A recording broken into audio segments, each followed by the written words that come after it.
Good morning. कक्षा 11 जीव विज्ञान की कक्षा में आप सभी का स्वागत है। यूनिट फर्स्ट सिलेबस में मैंने आपको बताया था सजीव जगत की विविधता। इस यूनिट का पहला चैप्टर है सजीव जगत लिविंग वर्ल्ड, जिसमें हमने आपको पहले वीडियो के माध्यम से सजीवों के विभिन्न प्रकार के लक्षणों को समझाया था और बताया था सजीव क्या होते हैं और सजीवों के प्रमुख लक्षण क्या होते हैं। उनमें से कुछ ऐसे लक्षण थे जो विशिष्ट लक्षण कहलाते हैं। सजीवों के विशिष्ट लक्षणों के बारे में भी बताया था और आज इसी चैप्टर के सेकंड पार्ट में हम आगे की बातें बताने वाले हैं। समस्त बातों को ध्यान से सुनिएगा, समझिएगा और अपनी नोट्स कॉपी में लिख लीजिएगा। हमने शुरुआत में बताया था जीव विज्ञान क्या है, जीव विज्ञान के जनक कौन हैं, जंतु विज्ञान के जनक कौन हैं, वनस्पति विज्ञान के जनक कौन हैं, जीव विज्ञान शब्द किसने दिया है, सजीवों के लक्षणों के बारे में समझाया था। आज समझना है जीवों में विविधता की संकल्पना, concept of biodiversity in living beings. जैव विविधता दो शब्दों जैविक यानी बायोलॉजिकल और विविधता यानी डाइवर्सिटी से संयुक्त रूप से बनता है। जैव विविधता का तात्पर्य पृथ्वी पर विद्यमान जीवों की भिन्नता या विविधता से होता है। जैव विविधता शब्द जैसा कि हमने बताया कि दो शब्दों से मिलकर बना है, जैविक और विविधता। सामान्य रूप से जैव विविधता का अर्थ जीव जंतुओं एवं वनस्पतियों की विभिन्न प्रजातियों से है। प्रकृति में मानव, अन्य जीव जंतु तथा वनस्पतियों का संसार एक दूसरे से इस प्रकार से जुड़ा है कि किसी के भी बाधित होने से सभी का संतुलन बिगड़ जाता है तथा अंततः मानव जीवन कुप्रभावित होता है। पृथ्वी पर जैव विविधता के बारे में अगर बात की जाए तो पृथ्वी पर जैव विविधता IUCN के अनुसार अब तक दर्शाई गई जंतु और पादपों की कुल संख्या 1.7 से 1.8 मिलियन के बीच है, लेकिन हमें ज्ञात नहीं है कि अभी और कितनी जातियों की खोज तथा उनकी व्याख्या शेष है। वर्तमान में पृथ्वी पर सभी आकलित जातियों में से 70% से अधिक जंतु हैं, जबकि शैवाल, कवक, ब्रायोफाइटा, आवतबीजी तथा अनावतबीजी जैसे पादपों को मिलाकर 22% से अधिक नहीं हैं।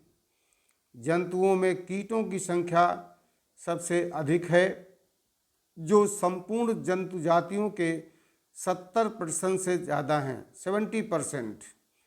यद्यपि भारत का भूमि क्षेत्र विश्व का केवल 2.4% है, लेकिन इसकी वैश्विक जातीय विविधता 8.1 यानी 8.1% है। इसी कारण से भारत संसार के 12 महाविविधता देशों में से एक है। इस प्रकार से आपने देखा विश्व में जितनी भी जातियां हैं उनमें से 70% से अधिक जातियां जंतुओं की हैं। पौधे तो केवल 22% होते हैं और जंतुओं में भी सबसे अधिक 70% कीट पतंगों का वर्ग होता है। जैसा कि आप जानते हैं, नॉन-कार्डेट्स में कीट पतंगों को फाइलम आर्थ्रोपोडा के अंतर्गत रखा गया है। इतने सारे जीव जंतुओं का अध्ययन करना आसान नहीं होता है। अध्ययन को सरल बनाने के लिए इन जीव जातियों को वर्गीकृत किया जाता है।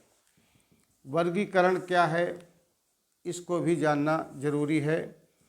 सभी जीवित जंतु जातियों का अध्ययन अलग अलग संभव नहीं है।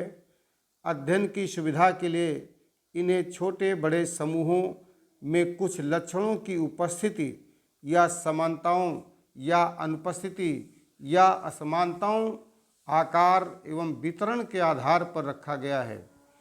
इसे जंतु जगत का वर्गीकरण, क्लासिफिकेशन ऑफ एनिमल किंगडम कहते हैं, और यह विषय जंतु वर्गीकी या वर्गीकरण विज्ञान, टैक्सोनॉमी के नाम से प्राणी विज्ञान की एक मुख्य शाखा है।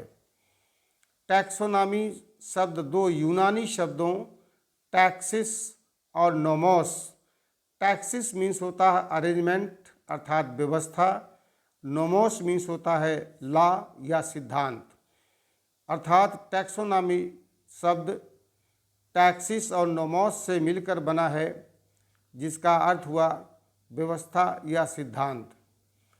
वर्गीकरण विज्ञान के अंतर्गत जंतुओं एवं पौधों की पहचान करना, वर्गीकरण के समूहों का पारस्परिक संबंधों के आधार पर निर्धारण करना, उनका नामकरण करना या जंतु वैज्ञानिक तथा वनस्पति वैज्ञानिक नाम देना सम्मिलित होता है।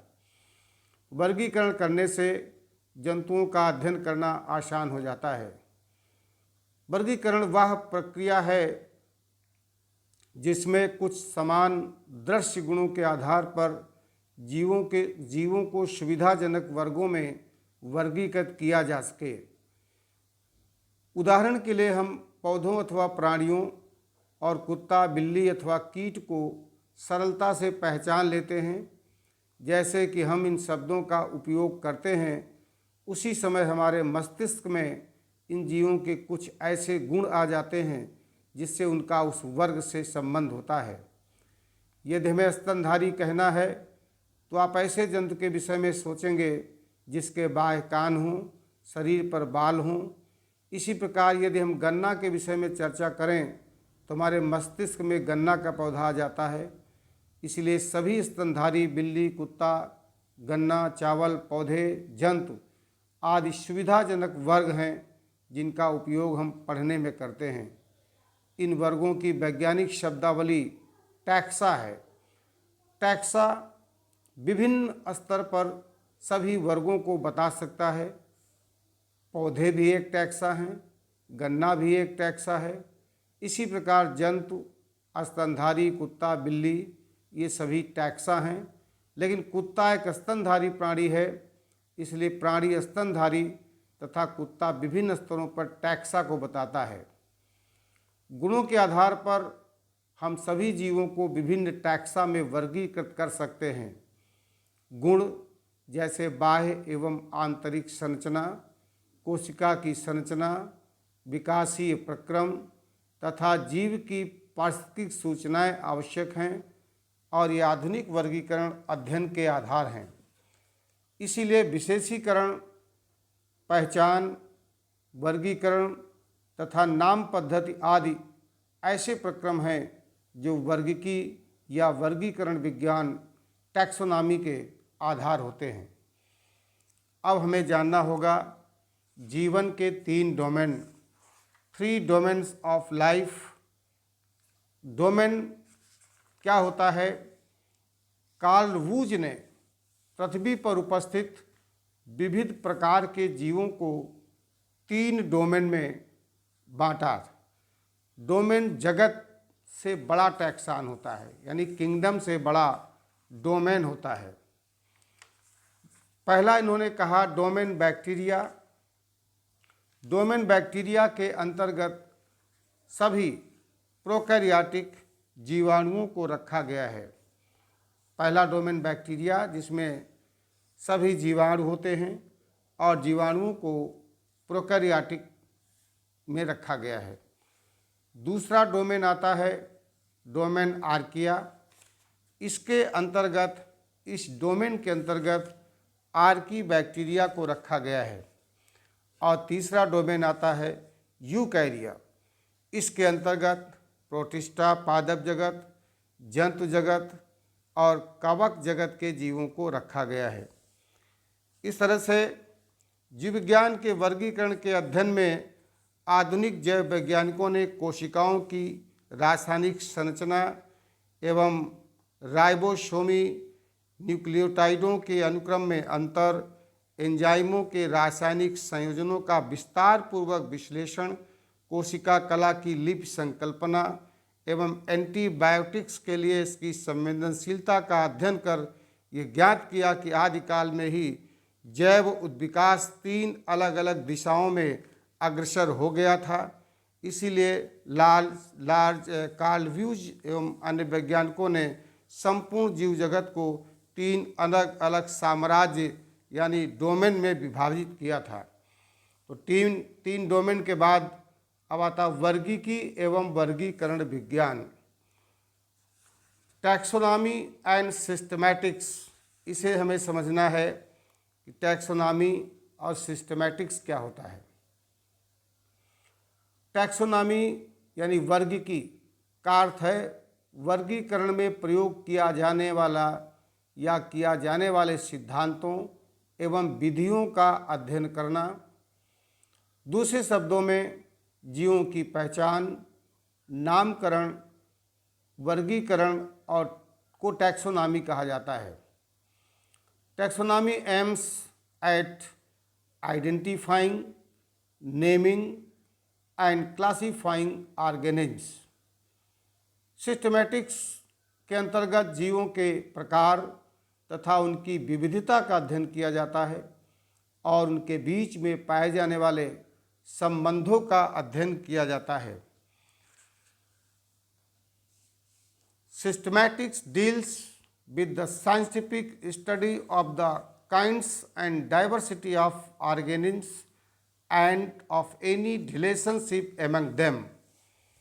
सिस्टमैटिक शब्द लैटिन शब्द सिस्टेमा से आया है, जिसका अर्थ है जीवों की नियमित व्यवस्था। सिस्टमैटिक शब्द लीनियस ने दिया था। उन्होंने अपनी किताब का टाइटल सिस्टमा नेचर रखा था। तो सिस्टमैटिक्स क्या है, इसके बारे में आपने जाना। अब है वर्गीकरण के मौलिक सिद्धांत। वर्गीकरण के मौलिक सिद्धांत में सबसे पहला आता है पहचान, आइडेंटिफिकेशन। पहचान में हम पहले से निर्धारित वर्गीकरण पद्धति में सजीव का उचित स्थान निश्चित करते हैं। जीवों का नामकरण तभी संभव है जब हम उस जीव के लाक्षणिक गुणों यानी डिस्टिंग्विशिंग कैरेक्टर का सही वर्णन करें, तभी हम उसे सही रूप में वर्गीकृत कर सकते हैं। वर्गीकरण में हम पूर्व में पहचाने हुए जीव की समानता को आधार बनाते हैं। जैसे यदि हम एक फूल सहित पौधे की टहनी का नाम जानना चाहें, तब यह क्रिया पहचान की होगी, वर्गीकरण की नहीं होगी। फिर पहचान के बाद आता है नामकरण यानी नॉमेनक्लेचर। पौधों का नामकरण वानस्पतिक नामकरण की अंतर्राष्ट्रीय नियमावली ICBN, जिसका पूरा नाम है international code of botanical nomenclature, के आधार पर किया जाता है। जंतुओं का नामकरण जंतु नामकरण की अंतर्राष्ट्रीय नियमावली ICZN अर्थात पूरा नाम है international code of geological nomenclature के आधार पर किया जाता है। नामकरण की पद्धतियाँ बनाई गई, जिसके आधार पर अब हम जंतु और वनस्पतियों का नामकरण आसानी से कर सकते हैं। उनमें से सबसे महत्वपूर्ण पद्धति है द्विनामकरण पद्धति, बाइनोमियल नॉमेनक्लेचर, जिसके बारे में आपने अपनी पिछली कक्षा में पढ़ा होगा। द्विनामकरण पद्धति का उपयोग सबसे पहले स्वीडन के वनस्पति वैज्ञानिक कैरोलस लीनियस ने किया था। यहाँ पर प्रश्न आता है कि द्विनाम पद्धति किसने दी, तो कैरोलस लीनियस ने दी। अब ये द्विनाम पद्धति है क्या चीज़ होती है, कैसे नाम किया जाता है। किसी भी पौधे का वैज्ञानिक नाम 2 शब्दों से मिलकर बना होता है।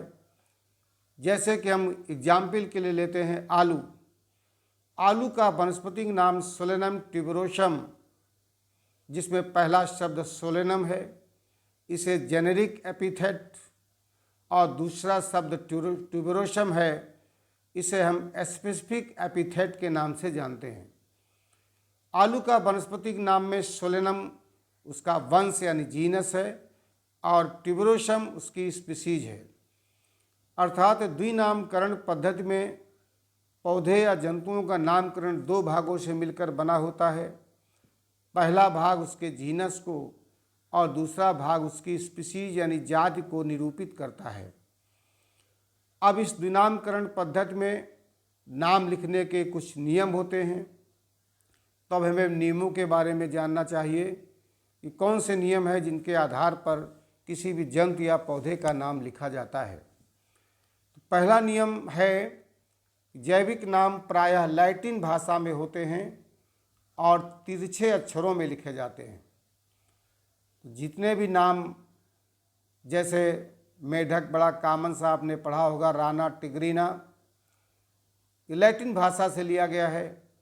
द्विनाम पद्धति के नामकरण की विशेषता है, यदि किसी जंतु या पौधे का नाम दुनिया के किसी भी जगह पर आप लेते हैं और द्विनाम पद्धति में लेते हैं तो उसे लोग समझ जाएंगे, सभी लोग जान जाएंगे, क्योंकि अलग अलग देशों में अलग अलग जंतु और पौधे का नाम अलग अलग हो सकता है, लेकिन द्विनाम पद्धति में किसी जंतु या पौधे का नाम पूरे विश्व में एक जैसा है, इसलिए उसकी पहचान करना आसान होता है।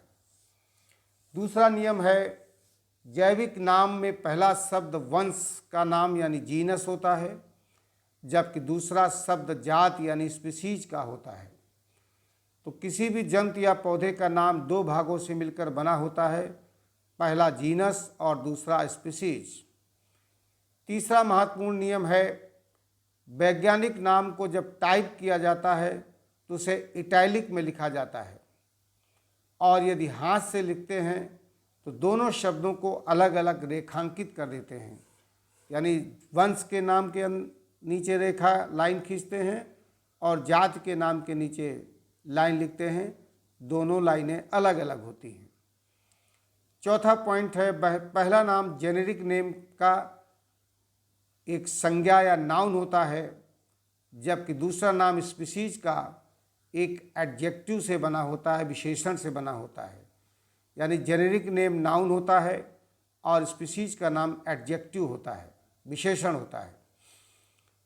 अगला नियम है, पहला अक्षर जो वंश नाम को बताता है उसे कैपिटल लेटर से शुरू होना चाहिए, जबकि जाति संकेत पद में छोटा अक्षर यानी स्मॉल लेटर से होना चाहिए। जैसे हम आम का वनस्पत वैज्ञानिक नाम लिखते हैं मैंजीफेरा इंडिका, तो मैंजीफेरा में यम कैपिटल लेटर में है और इंडिका का स्पीसीज का नाम का पहला अक्षर इंडिका में आई स्मॉल लेटर से है। इस तरह से हम किसी भी जंतु या पौधे का नाम दो भागों से मिलकर लिखते हैं, वंश के नाम का पहला अक्षर कैपिटल और स्पीसीज के नाम का पहला अक्षर स्मॉल लेटर में लिखा जाता है।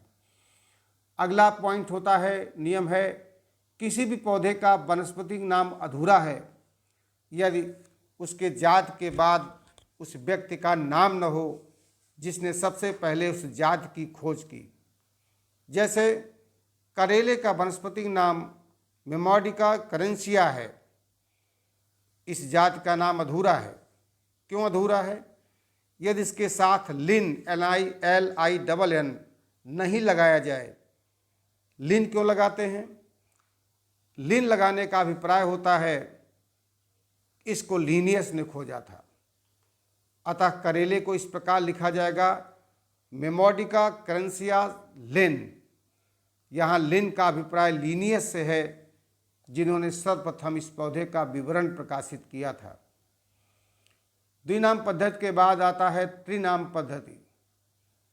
त्रिनाम पद्धति क्या है इसको भी जान लीजिए। वैसे हम लोग जंतु और वनस्पति विज्ञान में इंटरमीडिएट स्तर पर पढ़ाई में द्विनाम पद्धति का ही उपयोग करते हैं। कुछ जाति की छोटी इकाइयाँ जैसे वैरायटी या सब स्पीसीज में उपजाति में विभक्त होती हैं। वैरायटी का नाम स्पेसिफिक एपिथेट के बाद में लिखा जाता है। इस प्रकार नाम 3 शब्दों का हो जाता है। जैसे मनुष्य का जंतु वैज्ञानिक नाम होमो सेपियंस सेपियंस होता है, अब इसे हम त्रिनाम पद्धति का कह सकते हैं।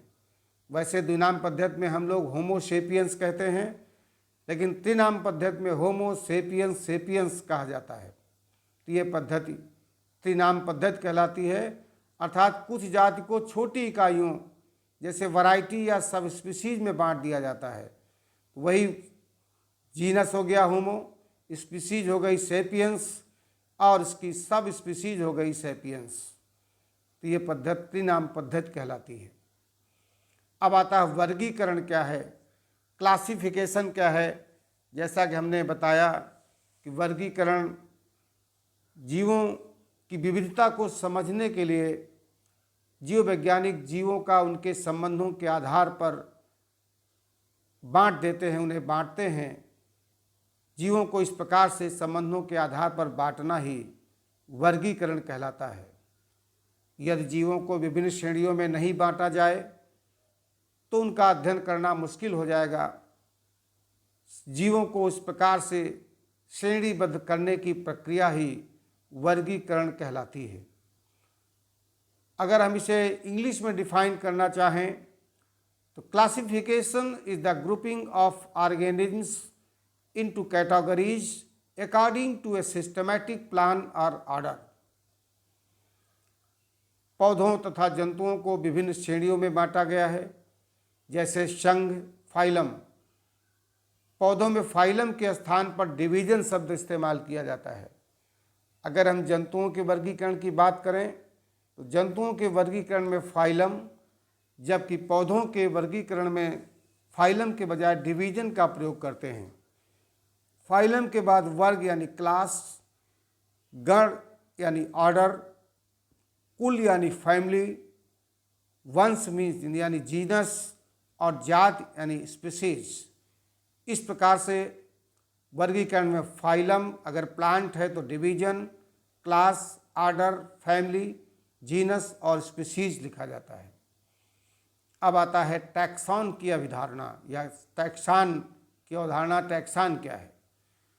टैक्सॉन या टैक्सोनॉमिक यूनिट का प्रयोग वर्ग में शामिल वास्तविक जैविक जीव के लिए किया जाता है।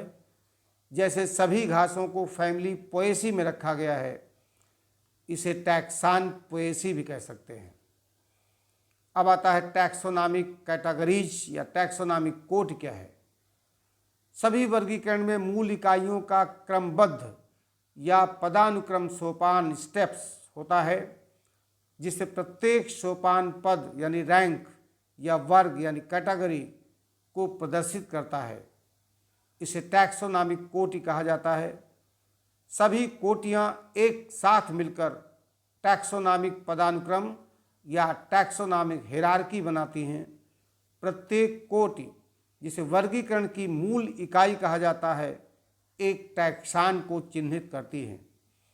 फिर आता है जातियों की संकल्पना, कॉन्सेप्ट ऑफ स्पीसीज। वर्गीकरण की मूल इकाई जाति है। जाति को हम वर्गीकरण की सबसे छोटी यूनिट भी कह सकते हैं। जाति ऐसे जीवों का समूह है जो एक दूसरे के समान होते हैं, क्योंकि वो मुक्त रूप से प्रकृति में अंतर प्रजनन यानी इंटरब्रीड करते हैं। जाति का सही अर्थ जब नर का शुक्राणु उस जाति के मादा के अंडाणु को निषेचित कर सके तो कहा जाता है कि एक ही जाति के हैं। परंतु यदि किसी नर का शुक्राणु मादा के अंडाणु से निषेचित नहीं होता है तो वह नर और मादा अलग अलग जाति के माने जाते हैं। जैसे नर मनुष्य का शुक्राणु सिर्फ मादा मनुष्य के अंडाणु को ही निषेचित करता है, अन्य किसी जंतु जैसे कुत्ता, बिल्ली, भेड़ आदि की मादा के अंडाणु को निषेचित नहीं कर सकता। अब आगे आता है वर्ग की क्रमबद्धता, टैक्सोनॉमिक हिरार्की। वर्गीकरण एकल सोपान प्रक्रम नहीं है, बल्कि इसमें पदानुक्रम सोपान यानी हिरार्की ऑफ स्टेप्स होते हैं, जिससे प्रत्येक सोपान पद अथवा वर्ग रैंक कैटेगरी को प्रदर्शित करता है। पदानुक्रम का मतलब होता है वस्तुओं के समूह को एक दूसरे पर रखना।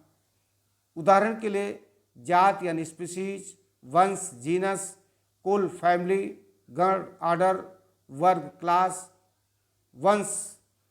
पौधों में फाइलम शब्द का प्रयोग नहीं किया जाता। अभी हमने बताया कि पौधों में फाइलम के स्थान पर डिवीजन शब्द का प्रयोग किया जाता है। जगत, किंगडम, इस तरह से वर्गीकरण में species, genus, family, order, class, phylum, और अगर प्लांट है तो डिवीजन, और सबसे ऊपर किंगडम।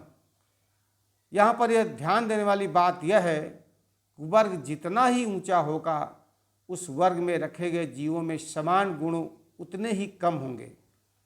वर्ग जितना नीचा होगा उनके गुणों में समानता उतनी ही अधिक होगी। आप कुछ जंतुओं और पौधों के पदानुक्रम को डायग्राम के माध्यम से देख रहे हैं। सबसे नीचे स्पीसीज, फिर जीनस, फिर फैमिली, फिर ऑर्डर, फिर क्लास, फिर फाइलम, फिर किंगडम, और फिर अभी हमने डोमेन बताया, और इस तरह से ऊपर सबसे लाइफ। इस तरह से आज हमने आपको